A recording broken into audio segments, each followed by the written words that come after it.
damos la bienvenida también a los que nos ven por YouTube. Que la palabra del Señor produzca el fruto para quien la ha prescrito. Vamos a hacer como siempre una oración para poner este tiempo en manos del Señor. Vamos a orar.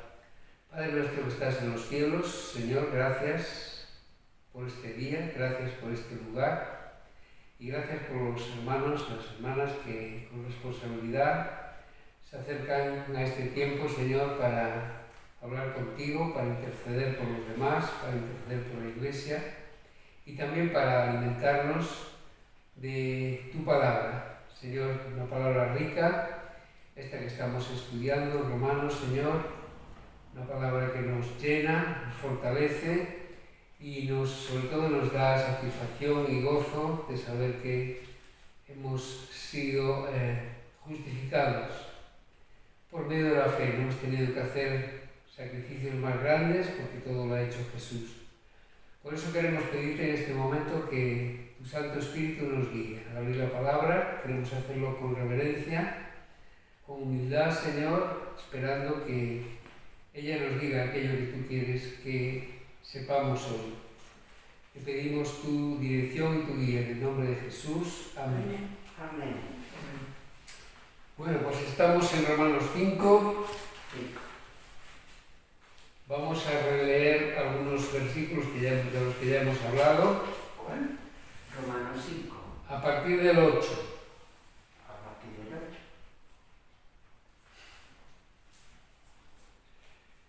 Dice así la palabra: mas Dios muestra su amor para con nosotros en que siendo aún pecadores, Cristo murió por nosotros. Pues mucho más, estando ya justificados en su sangre, por él seremos salvos de la ira. Porque si siendo enemigos fuimos reconciliados con Dios por la muerte de su Hijo, mucho más estando reconciliados seremos salvos por su vida. Y no solo esto, sino que también nos gloriamos en Dios por el Señor nuestro Jesucristo, por quien hemos recibido ahora la reconciliación. Hasta aquí la lectura de la palabra. Y como veis, leo unos versículos que ya hemos tocado porque así nos centramos otra vez en este precioso texto de la carta a los romanos que tanto bendición está dándonos y recordándonos, porque desde que empezamos el estudio del capítulo 5, pues hemos estado hablando de los beneficios y los privilegios que brotan, surgen de la justificación por la fe. A manera de repaso rápido, recordamos que con esa reconciliación tenemos paz para con Dios, versículo 1. Tenemos también acceso a la gracia que incluye el favor, la bondad y el amor de Dios hacia nosotros, como menciona el versículo 2. También nos gloriamos en la esperanza de la gloria de Dios, una esperanza que se reflejará en nosotros cuando se complete nuestra redención allá en el cielo. También de esta esperanza habla el versículo 2 en su segunda parte. Luego hemos visto en el versículo 3 que nos gloriamos incluso en las tribulaciones y hemos visto el sentido y el objetivo de estas tribulaciones, porque el Señor permite que suframos tribulaciones mientras estamos aquí en la tierra. Y aquí también en Romanos nos lo va explicando, porque vemos que las tribulaciones producían paciencia y producen paciencia, como dice en el versículo 3, en la segunda parte. Y la paciencia nos decía que producía prueba o carácter probado, que se refería a la madurez y nuestro carácter como creyentes en Cristo, del que también habla el versículo 4.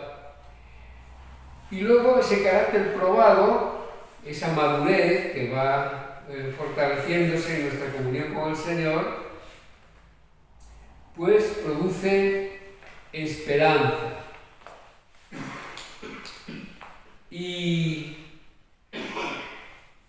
dice, versículo 4, y la prueba, el carácter probado, esperanza. Y versículo 5 nos recordaba que la esperanza no avergüenza.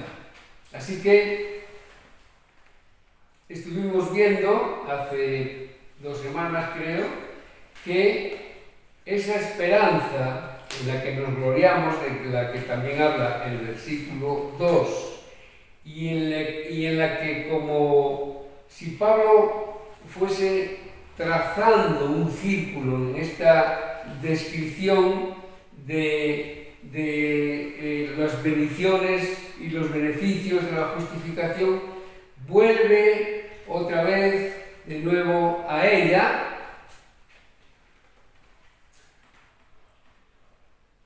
después de que nos gloriamos incluso en las tribulaciones.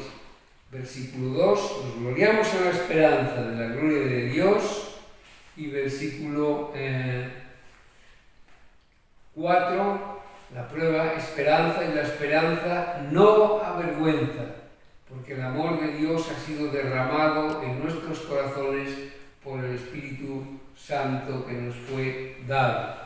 Y veíamos cuando estudiamos este versículo que la base fuerte de esa esperanza es el amor que Dios ha derramado en nuestros corazones. No es una esperanza efímera, no es una esperanza sin base, es una esperanza que descansa en el amor de Dios. La esperanza no avergüenza. ¿Por qué? Porque el amor de Dios ha sido derramado en nuestros corazones por el Espíritu Santo que nos fue dado. Y estos versículos, por eso digo que nos llenan de gozo, porque nos recuerdan el proceso de amor que Dios ha tenido con nosotros gracias a la obra de Jesucristo. En los versículos 6 al 10, Pablo nos ha mostrado el fundamento de la justificación. 6 al 10. 6 al 10. Y el fundamento de nuestra justificación, como digo, fue la muerte y la resurrección de Jesucristo, por medio del cual tenemos esa reconciliación con Dios. En esos versículos recordamos cada creyente, la situación en la que nos encontrábamos cuando Cristo se nos presentó como nuestro Salvador. Débiles, versículo 6, aún éramos débiles, impíos, también el versículo 6, pecadores, el versículo 8, merecedores, por tanto, de ser condenados, porque éramos, versículo 10, enemigos de Dios. No teníamos ningún tipo de justificación y no teníamos nada con que ser justificados. No buscábamos ni siquiera querer reconciliarnos con Dios. Era nuestra situación antes, ¿no? Hasta el punto que tuvo que ser el mismo Dios el que inició esa reconciliación en cada creyente. Él nos busca y Él inicia esa reconciliación. Como dice en el versículo 10, siendo enemigos, fuimos reconciliados con Dios por la muerte de su Hijo. Vamos a leer un texto en 2 de Corintios, capítulo 5, versículo 19, que nos habla de lo mismo. Dios estaba en Cristo reconciliando consigo al mundo, no tomándoles en cuenta a los hombres sus pecados, y nos encargó a nosotros la palabra de la reconciliación. Dios estaba en Cristo reconciliando consigo al mundo.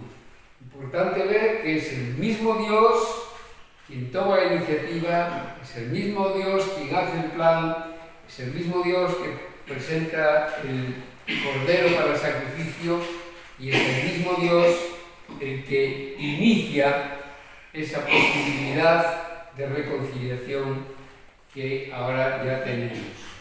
Y llegamos al versículo 11, que es el que del que me tocaba hablar hoy, pero quería recordar porque si no iba a acabar muy pronto. Y entonces, al llegar al versículo 11, vemos que después de ver todas esas bendiciones, después de ver todas esas ventajas al ser justificados, después de ver la obra que Dios hace en nosotros, dice Pablo, y no solo esto, como diciendo, aún hay más, ¿no? Como decía en el versículo 3, también decía la misma frase, y no solo esto. Bueno, pues llega al versículo 11 y tiene la misma frase, y no solo esto, sino que también nos gloriamos en Dios por el Señor nuestro Jesucristo, por quien hemos recibido ahora la reconciliación. Otra vez Pablo vuelve a decir que nos gloriamos. En el versículo 2 habló de gloriarse del cristiano en la segura esperanza de la gracia. Tenemos entrada por la fe a esta gracia en la cual estamos firmes y nos gloriamos en la esperanza de la gloria de Dios. Así que en ese versículo 2 ya Pablo anticipaba el gloriarse del cristiano en la esperanza segura de la gracia. Algo que incluso nos permitía, como veíamos, gloriarnos en las tribulaciones. Este gloriarse se entiende como gozarse en Dios. Donde dice nos gloriamos es nos gozamos en nuestro Dios, mediante nuestro Señor Jesucristo. Este versículo 11 de este párrafo es como si el apóstol cerrase el pasaje con un broche de oro, como digo yo siempre, ¿no? Aquí, una vez más, un broche de oro al referirse a nuestro gloriarse con un mayor fundamento, porque ya descansa plenamente en la comunión con Dios. Como consecuencia de esa reconciliación conseguida por nuestro Señor Jesucristo, podemos afirmar, y yo creo que es lo que Pablo está insistiendo, estamos ya justificados por medio de la obra de Jesucristo. Ya tenemos esa reconciliación conseguida por medio de la obra de Jesucristo. Aquel enfado, aquella enemistad está pasada desde ya. Y este versículo 11 quiere resaltar que el gozo, en este caso, puede ser nuestro gran distintivo, nuestra señal, ¿no? Nuestra marca. Podríamos decir, como dicen ahora las empresas, nuestro logo, ¿no? Está en el gozo del que podemos disfrutar plenamente y ciertamente porque ya estamos reconciliados con Dios, ya no somos enemigos. Y recordamos eso, que cuando aún éramos salvos, buscábamos en cualquier cosa la felicidad. Buscábamos cualquier cosa que nos satisfaciera, ¿no? Una felicidad que duraba, pues, lo que nos duraba la ilusión de lo que conseguíamos, ¿no? Yo siempre fui mucho de Reyes Magos, desde que tengo memoria. Y tenía tantísima ilusión siempre, la víspera de los Reyes Magos, por aquello que había pedido, que no dormía. Era una ansiedad, unos nervios tremendos. Y fijaros lo que es ser infantil y estar tan obsesionado con esas cosas, que mi padre, como claro, el hombre trabajaba 24 horas para darnos de comer a toda la familia, muchas veces para conseguir el regalo que habíamos pedido, y yo era mucho de imaginaciones, de hacer cosas de teatro, de marionetas, todas esas cosas me encantaban. Pues él hacía, como él trabajaba la madera, él hacía a lo mejor un teatrillo o hacía todas las cosas que yo le pedía, las hacía. Y en alguna ocasión llegué a verlas, pero no asociaba aquello a los reyes, no lo asociaba, no me podía entrar a la cabeza a pesar de que lo veía, los llegaba a ver porque veía pintura y mi padre, claro, el pobre escondía el juguete como fuera, pero yo lo veía, ¿a qué huele aquí, a qué huele aquí? Pero nunca asociaba aquello a los Reyes Magos. Y me acuerdo de esto, del efecto de la ilusión, que podía estar meses antes de que llegara la fecha ilusionado por aquello, inventándome obras, inventándome títulos de obras, inventándome cómo iba a hacer, cómo no iba a hacer. Llegaba el día, tenías el regalo y al día siguiente se acababa la ilusión. Ya empezara otra cosa, ¿no? Y el mundo nos da ese tipo de ilusión. El mundo nos da ese tipo de felicidad que es momentánea. Tengo ilusión por algo, voy a alcanzar algo y lo alcanzas y ya está, ¿no? Es la noche de Reyes y ya ha pasado, ¿no? Y esa felicidad es breve y entonces produce un gozo breve, ¿no? Porque la felicidad que nos da el mundo es muy insegura, muy frágil, ¿no? Por eso también lo vemos en la gente que tiene mucho dinero, los millonarios, que no son creyentes, ¿no? Pues siempre están insatisfechos, siempre quieren más. Si ganan unos millones, quieren ganar más millones. Si tienen propiedades, quieren más propiedades, porque, como dice la Escritura, nunca nada les va a dar el gozo firme y continuo comparado al gozo que nos da el Señor a los verdaderos cristianos, porque el verdadero cristiano es todo lo contrario de lo que es el gozo y la felicidad en el mundo. Todo lo contrario, lo estamos viendo, ¿no? Porque para decir, aún en medio de las dificultades, aún en medio de las tribulaciones tenemos gozo, ¿cómo es ese gozo, no? Es el gozo que nos da la certeza, la plena seguridad y la esperanza que el Señor ha puesto en esa fe que nos ha dado, como se ven muchos ejemplos, especialmente de Pablo, ¿no? Y quiero leer unos versículos que siempre animan al ver cómo el apóstol Pablo lo ponía muy práctico, lo ponía muy claro, ¿no? Por ejemplo, en 2 de Corintios capítulo 4, más práctico de lo que nos pone Pablo, imposible, ¿no? Versículo 8 en adelante. Estamos atribulados en todo, mas no angustiados. En apuros, mas no desesperados. Perseguidos, mas no desamparados. El Señor siempre está ahí al lado. Derribados, pero no destruidos. Llevando en el cuerpo siempre por todas partes la muerte de Jesús, para que también la vida de Jesús se manifieste en nuestros cuerpos. Un poquito más adelante, versículo 16.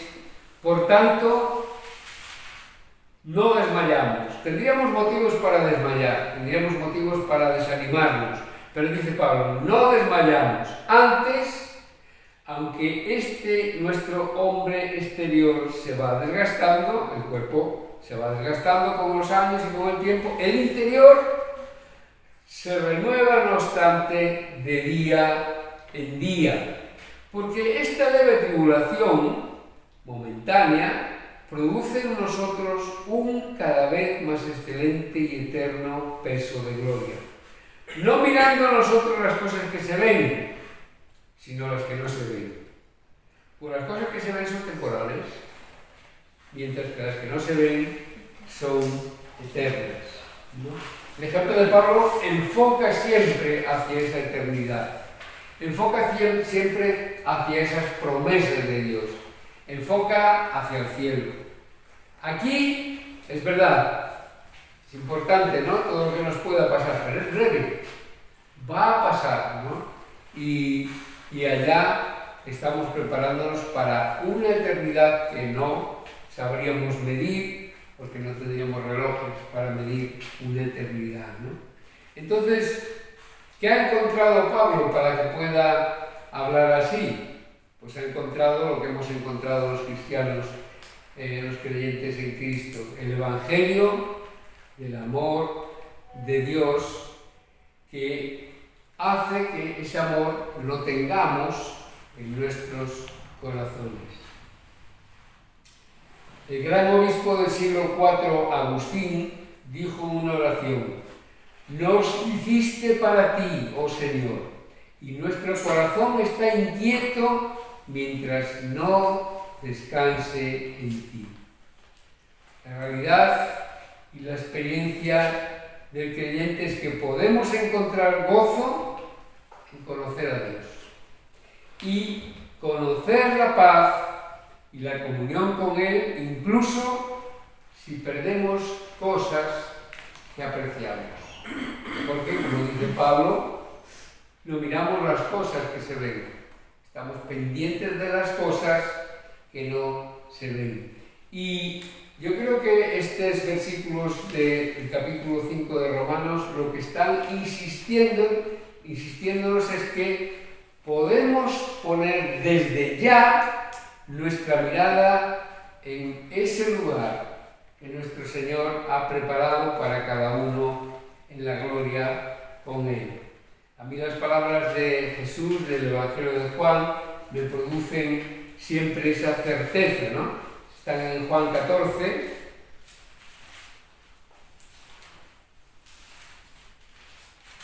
Y son tan claras y tan rotundas que si en algún momento estamos desanimados o pensamos que no vale la pena o vamos a tirar la toalla, recordar lo que dijo Jesús tan claramente, ¿no?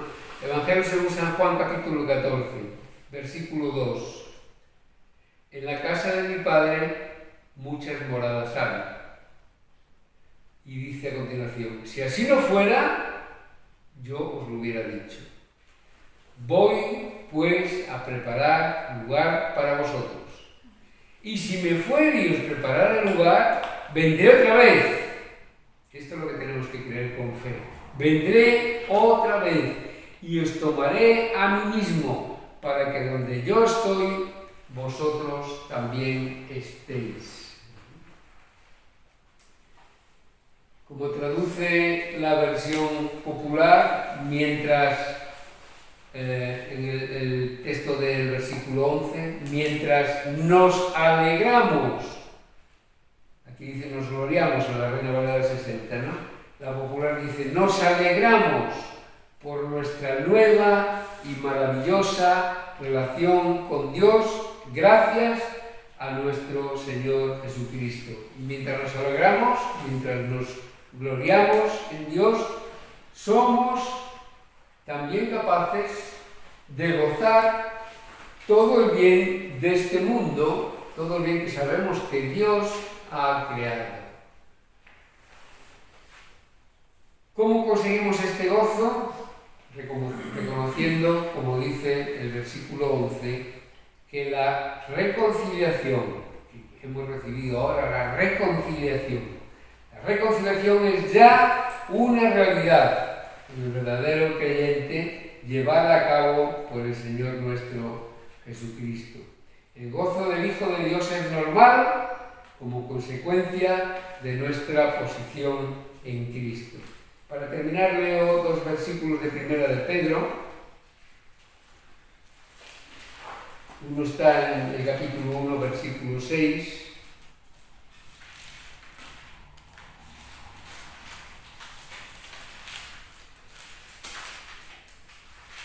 Está hablando del versículo 5 del poder de Dios y dice: en el cual vosotros os alegráis, aunque ahora, por un poco de tiempo, si es necesario, tengáis que ser afligidos en diversas pruebas.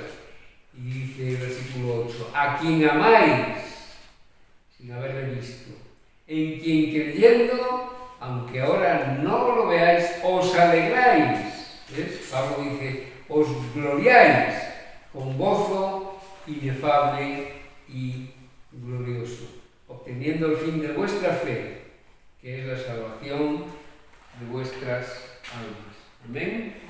Amén. Pues que la palabra de Dios nos fortalezca y nos anime, teniendo estas promesas celestiales tan claras, tan rotundas, y esas palabras de Jesús, ¿no?